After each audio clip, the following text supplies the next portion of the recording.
All right, so today we're diving into something pretty wild. We're heading over to Mongolia. Mongolia? Yeah, land of Genghis Khan, vast steppes, that whole deal. But we're not talking horses and yurts here. We're talking tech. Cutting-edge tech, actually. Okay, you've got my attention.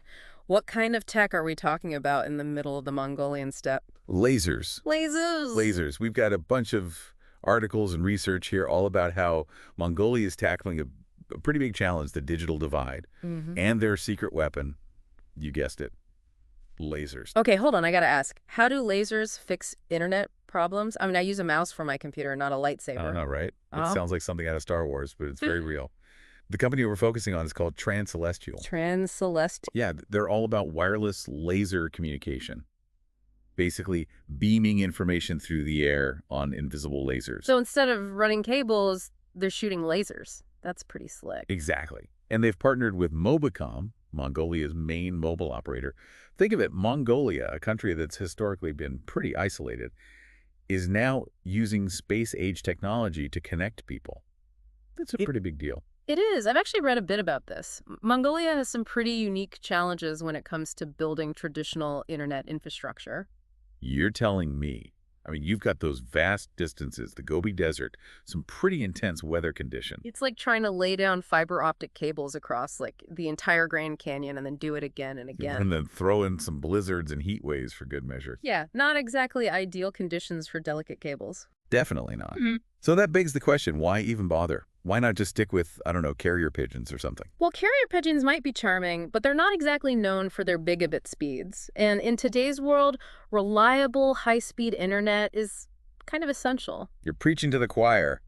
I can barely load a cat video on a bad internet day. Exactly. And for a country like Mongolia, which is rapidly developing, they need a way to keep up. They can't let a little thing like geography hold them back. So they're turning to lasers. Okay, I'm sold, but paint me a picture here. How does this whole laser internet thing actually work? All right, so imagine this. You've got 2 points, maybe 2 villages, or a village and a cell tower, separated by miles of, well, Mongolia. Instead of stringing a cable, which is costly and time-consuming, Transcelestial comes in with their Centauri device. Centauri, like the constellation. Exactly. And this thing is tiny, like the size of a shoebox. You basically plop one down at each location, point them at each other, and boom, you've got yourself an invisible laser link beaming data back and forth. Hold on, you're saying this little box can beam data faster than my cable internet at home? You got it. We're talking speeds up to 10 gigabits per second. No way. Way. It's basically fiber optic speeds without the fiber. Okay, I am officially mind blown. But hold on, how far can these lasers actually reach? Right now, it's about 3 kilometers, which might not sound like much in a city, but in Mongolia, that's huge. 3 kilometers? That's almost 2 miles. So they're beaming super fast internet across miles of like open steppe and mountains and stuff. Exactly. It's like magic, but with lasers. 2 miles of blazing fast internet beamed through the air. It's mind-boggling.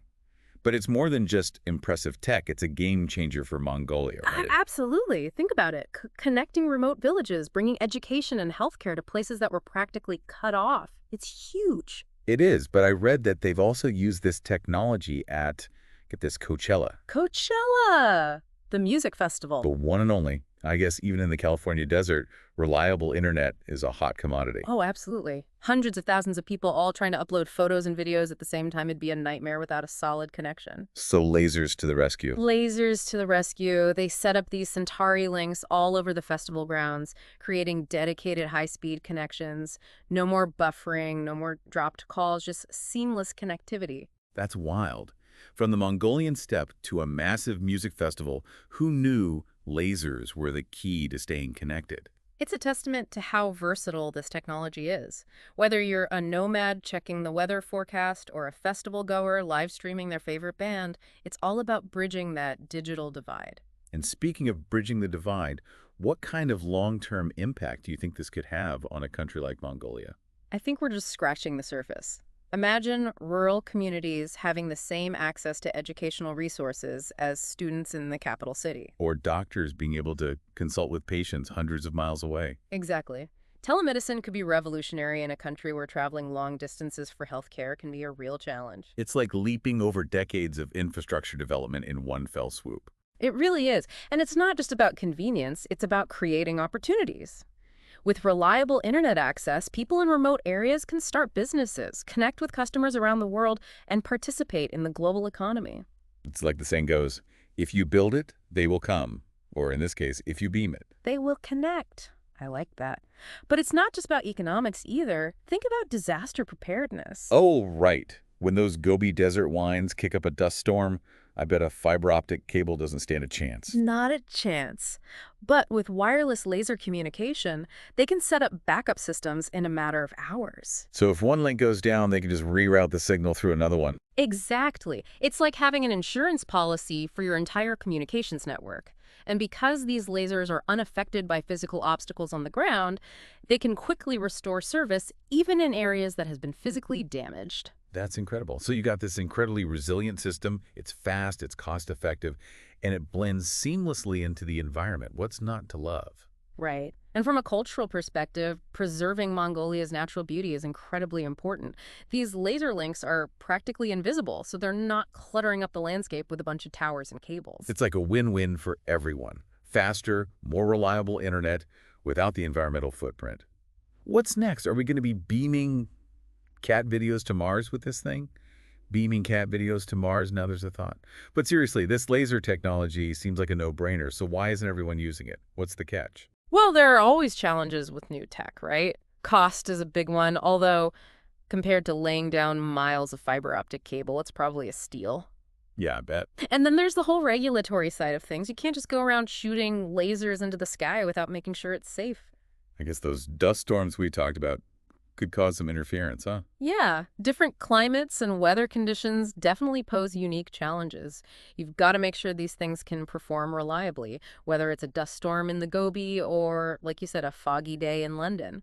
But even with those hurdles, the potential here is just massive. No kidding. Imagine if we weren't limited by geography anymore. It could revolutionize how we connect the world. Exactly. Remote research stations in the Arctic, disaster relief efforts after earthquakes, even bringing high-speed internet to developing countries without the need for traditional infrastructure. It's like something out of a sci-fi novel. Yeah. But this is real, and it's happening right now.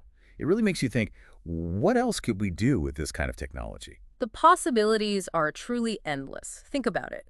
Telemedicine on a global scale, virtual classrooms connecting students from all corners of the world. It's about breaking down barriers and fostering collaboration in ways we never thought possible. We've gone from connecting remote villages in Mongolia to, like, connecting humanity. It's pretty inspiring when you think about it. It really is, and it's a great reminder that sometimes the most groundbreaking solutions come from addressing very specific challenges. Who knew that solving the digital divide in Mongolia could hold the key to a more connected future for everyone? Well said. This deep dive has been a wild ride. From the Mongolian steppe to the music festivals of California, who knew lasers were the future of connectivity? A huge thank you to Transcelestial and Mobicom for pushing the boundaries of what's possible. Absolutely. And thank you to our listeners for joining us on this journey into the world of lasers, innovation, and the power of human connection. Until next time, keep exploring and keep asking those what-if questions.